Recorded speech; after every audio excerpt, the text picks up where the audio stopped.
We're going to start our talk about regenerative agriculture in a strange place. We're going to go back to 3rd and 4th grade classrooms, math to be exact, and we're going to do a story problem. Anybody remember story problems? Any fans of story problems? Not some, mixed crowd. Okay, all right, so pretty straightforward, right? You have 28 apples. You have 4 friends. Well, hopefully more friends than that, but for this context, in this space and time, you have 4 friends that we're talking to. And you are going to give you're going to give 5 apples to each friend. How many apples do you have left? You had 28 apples. You're going to give 5 apples to 4 friends. You have 8 apples left. And if I was helping my elementary students out with their math homework, that's what I would tell them to answer. But you know what? I actually think that's wrong. And I would actually argue that, because I'm an argumentative person, those who know me. And if I were talking about tennis balls or bowling balls or any inanimate object, I would say, yep, 8 would be the right answer. But we're not. We're talking about apples. So as a lifelong farmer and rancher in East Central South Dakota, I want to share with you tonight a bit more of my perspective of why I think that number is different than 8. You probably have heard of many terms that are being thrown out there right now: sustainable farming, conservation agriculture, the newest one, regenerative agriculture. But these are really just a different way of saying the same thing, talking about a circular regenerative system. I hope to tell you why more about focusing on circular systems has great hope and encouragement for our future. Because ultimately this apple question is a very simplified version of a question that we have to answer as society, that we're grappling with globally. It's a question of natural resource allocation as it relates to food, energy, water, and other raw materials needed for human activities. Everything that we use or consume comes from very few sources. Everything in this room, in your home, in a store that you've been at earlier today, we have a vast cornucopia of options and colors and brands and types of things, but it really belies the fact that there's only a few sources where all these things come from. They can either come from a mine, a hole in the ground where we extract things, an oil or natural gas well, a forest, a farm, or a ranch, or we can fish it out of the ocean or a big lake or a stream. That's really about it. A couple of those systems are circular by nature, and some of them are linear, dealing with stocks that can be depleted over time. In fact, the clothes that you're wearing tonight basically have 2 sources of origin. They either came from the land, cotton, wool, leather, silk, bamboo fiber, or it was a synthetic fiber derived from plastic, most likely from oil. Those are really about the only 2 options. We are most used to understanding the world in finite stocks because that's how so much of our day-to-day works. We have X amount of food in our pantry. As we consume it, it depletes. And we have a finite dollars in our bank accounts, unfortunately, that don't replenish themselves without intervention and bringing outside sources in. The linear perspective has come to define our economy and our production practices, and we deal with it almost exclusively on our day-to-day life. And a linear way approach of understanding resources works for things that come out of a mine or out of a well, an oil well. If we look at a copper mine, these stocks truly are limited. We do have a finite amount of copper and oil. And if you have 28 million tons of copper in this mine, and you take 5 million tons out to 4 different customers, you have 8 million tons less left. That's how that math works. But that's not the case with natural systems. The mathematics are quite different in this kind of system, and to explain how, I'm going to build on that apple equation with another story problem for you. Okay, in this situation, I buy a 5-pound apple sapling, and I put it in a pot with 200 pounds of dry soil. And I water the tree as I need to over the next 5 years, moving in and out of my patio or wherever I have it. At the end of those 5 years, I pull the tree out of the soil, I shake all the dirt off, and I dry it out completely, and I weigh it. The apple tree gained 80 pounds. On a dry matter basis, gained 80 pounds. So, how much does the soil weigh? Our initial interactive talks, when I ask this question, I ask people to give their first impression, we think that there's 120 pounds of soil. If the tree gained 80 pounds, something had to lose 80 pounds in order for that to happen. So the soil must have gone down by nature. But that's the wrong answer. In fact, the soil weighs the same. It really doesn't change at all. So where did the tree actually come from? So this experiment was actually done over 400 years ago by one of the most famous atmospheric scientists in the world, Jan Baptist van Helmont. And he postulated, after doing this experiment with a willow tree, that the tree came from the water because it didn't come from the soil. But in reality, the 80 pounds of dry matter came almost exclusively from the air.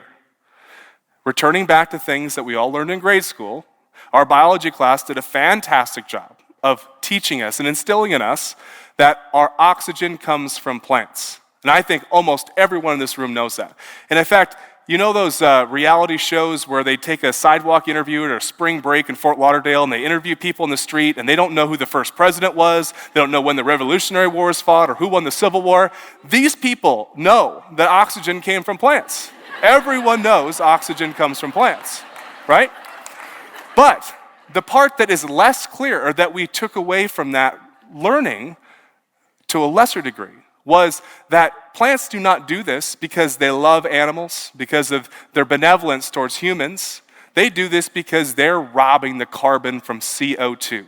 They're taking CO2 out of the air, and they're using carbon to build themselves, and then releasing or exhaling oxygen as a waste product to photosynthesis. So, in this situation, the 80 pounds of the apple tree that was grown almost exclusively from carbon, and the carbon all coming from the air. What this illustrates is that instead of dealing with finite stocks within natural systems, within apple orchards or farms and ranches and forestry, we're actually dealing with cyclical flows. There's a carbon cycle, and there's nutrient cycles, and there's water cycles. In other words, all these things move seamlessly within our interaction of the ecosystem unendingly throughout time. Agriculture, forestry, and other natural systems, where raw materials are derived from a mix of these two systems, as they move towards the cyclical nature, they become more regenerative. The less they rely on inputs, the more that they try to cycle nutrients back into the system, the more we would classify them as regenerative. The carbon cycle I described earlier is happening on every farm, in every blade of grass on every ranch. Carbon dioxide, in its presence in the atmosphere, the very thing that we are told is the biggest threat to our planet, is actually the food for plants, actually how they build themselves. Science will tell you that we actually have virtually the same number of carbon molecules and the same number of water molecules or carbon atoms now that we did from the beginning of time. It's just our cycles have become a bit out of whack. So again, what defines regenerative agriculture is a focus on management strategies that effectively cycle these main substrates, aiming to use as few external inputs as possible while maintaining or increasing output to the rest of civilization. This builds more resilient and robust farms. Understanding these cycles allows us to find nature-based solutions that maximize energy from the sun, to better store and cycle water, to improve the uptake of minerals, and to enhance biodiversity and more abundant life. Even topsoil, of which we are told could be in limited supply in the future due to erosion or soil degradation, actually can be restored and replenished using a lot of these same regenerative practices that we talk about, cycling nutrients and water and carbon more effectively. When using this perspective, we can see that agriculture can be a solution for cleaner air and water. It's a solution for capturing carbon, drawing it down through plants and into the soil, rebuilding the land. And the answer is not to treat life forms as something of a finite nature or a linear path, a stock that needs to be preserved for the future. The answer to making the life cycle better is maximum life today for maximum life tomorrow. A greater abundance of more diverse living things growing on the ground for a longer time throughout the year is a key to maintaining and increasing the cyclical nature of all these substrates. It's a key to enhancing and increasing biodiversity and wildlife and livestock and food production and soil health. It's the basis of how we build these systems. So when we have this perspective and we look at the 8 apples left remaining from our first story problem, I realize that we don't just have 8 apples. We have 8 apples that we can eat, and we can keep the seeds. We can plant the seeds, we can capture sunlight, the water, the nutrients, and build the soil and grow a few trees. Those few trees make more seeds that make an orchard.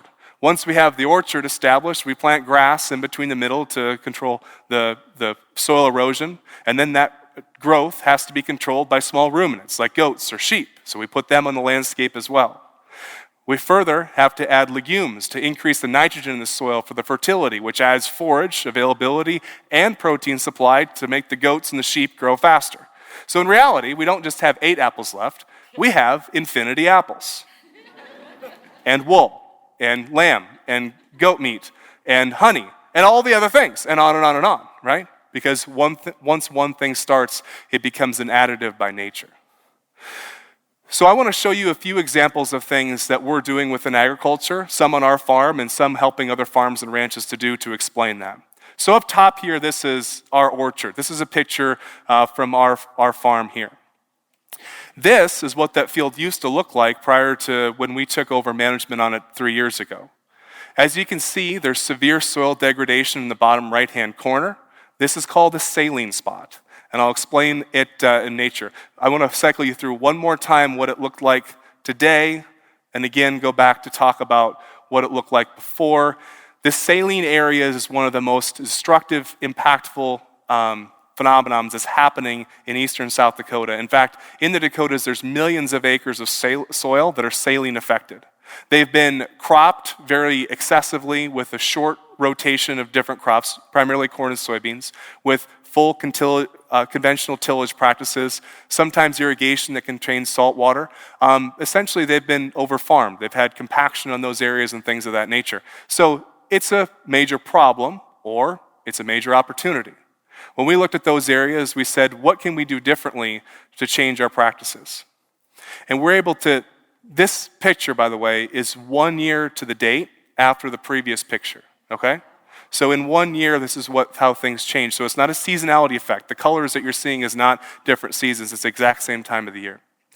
So when we took at that, we approached this farm management in a very particular prescriptive manner. We identified the saline areas and the water areas that needed to be fixed on the outside of the field, and we planted a perennial grass, clover, alfalfa mix in those areas to try and tie the soil together to increase water infiltration and get those areas back into productivity. We had corn in the middle of the field, in the center part, but we flew on a cover crop with an airplane actually in August, rye, winter camelina, radishes and crimson clover in the middle there, and that's what's filling in that green in between the residue from that crop. So instead of using tillage to control the residue to go into the crop the next year, we use cattle and sheep to graze that residue off to open up the soil and expose the soil in order to be able to plant into, instead of using diesel fuel and iron. So within these different systems, we now have a feed source for our cattle and sheep winter feed on the outside with that hayfield. I call it moving it from an eyesore out our front yard into becoming a solar-powered carbon capture facility whose byproduct is hay, otherwise known as a hayfield, right? In this situation, though, in this next situation, it both starts with a seed. In this case, a legume seed, actually quite a few legume seeds at once flown onto a pasture to increase the biodiversity. So we commonly know that cattle like to eat grass. What we also maybe should tell you is that they like to eat lots of other things as well. They like to eat clovers, they like to eat broadleaves. They'll actually have a fairly diverse diet when they're given a lot of different variety in the pastures to eat as well. So we can actually introduce things like grazing safe alfalfa and clovers onto these existing pastures, and they can fix nitrogen out of the air. Nitrogen is the most common substance in the atmosphere. We talked a little bit about carbon dioxide earlier. That represents about 0.04% of the atmosphere, and nitrogen is over 20%, is a significant portion of the atmospheric total. It's majority of the atmosphere. So nitrogen represents a major opportunity, but it all sits in a covalent bond that's inaccessible to plants in its current form.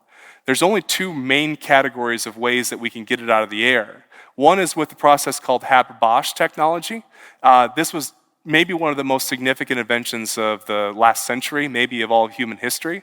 It's where about half of the commercial nitrogen fertilizer used in agriculture comes from today that's not manure or legume sourced, but it's extremely intensive fossil fuel derived. Lots of natural gas is used in this process. The other ways that we can access this is through legumes. Legumes take on carbon, not only to build themselves, but they create what's called carbon exudates, which they feed bacteria on their root system that actually pull the nitrogen out of the air and make it into an available source.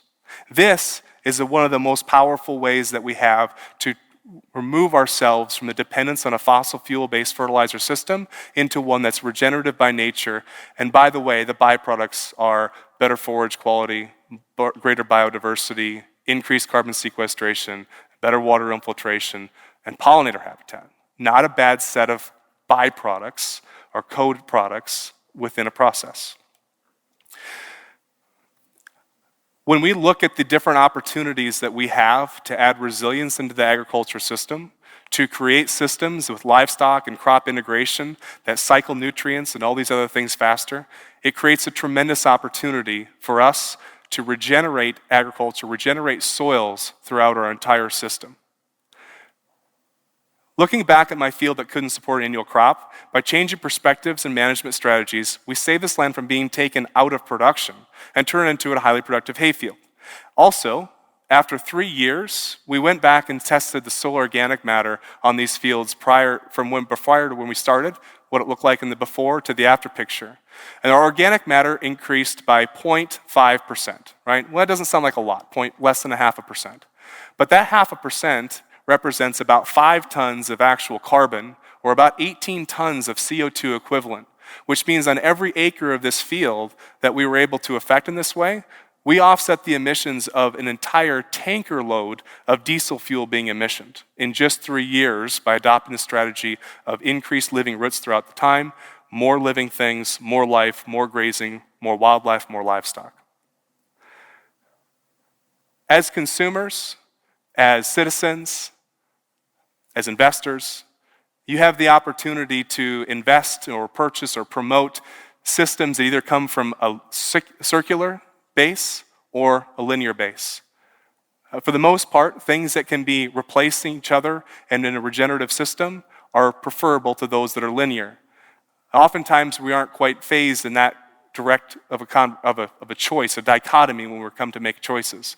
But it's your right as a consumer to ask how things are raised and to ask for practices and push and ask for companies to improve the way things are being done. And with that, we hope that you understood a little bit more about a regenerative perspective and how it can affect you and your decisions. Thank you.